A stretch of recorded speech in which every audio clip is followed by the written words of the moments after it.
Now, here's something I've been looking at for a while now. It's the NBA buyout market, particularly when it comes to players that used to perform at a max level. Players like Andre Drummond recently, Blake Griffin, Josh Smith, DeMarcus Cousins, as to now being a minimal contract salary guy. Now, some of the players I named do have injury issues, but in the case of Andre Drummond, he's still young, he's still in his prime.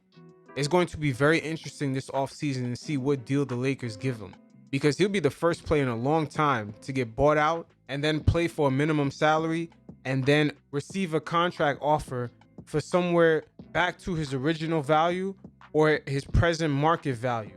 Because a lot of these guys, low key, I'm not sure they're realizing once they accept that minimal contract, there's something going around with a bunch of the executives around the league. They're sort of gonna lowball these guys after, and they're pretty much battling each other to see who can lowball the player the most.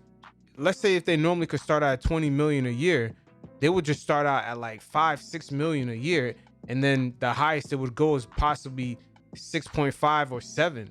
Like, it's almost like these executives begin to just battle each other out by just lowballing the player, so basically erasing his market value. And with the case of Andre Drummond, it's going to be very interesting because he's still in his prime age and his skill set is still sort of needed.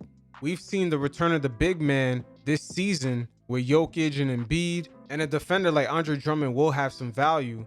But one thing I see that's already playing out is that he joined the Lakers because Rob Pelinka promised him to start, but then during the playoffs, as you've seen, he didn't really start sometimes, and sometimes even Montrezl Harrell was his backup. So there's a little issue going on over there, but at the same time, he is in his prime years. So I'm curious to see if he's the first player in a long time to come out of that rabbit hole of just being that guy that got bought out and then accepting a minimal contract and then eventually earn something back to his market value. Because keep in mind, we already seen the league kind of transform in the past couple of years where a lot of these NBA executives, they do not even want to pay the vet minimum on some of these veteran players. So they rather get 2 or 3 younger guys.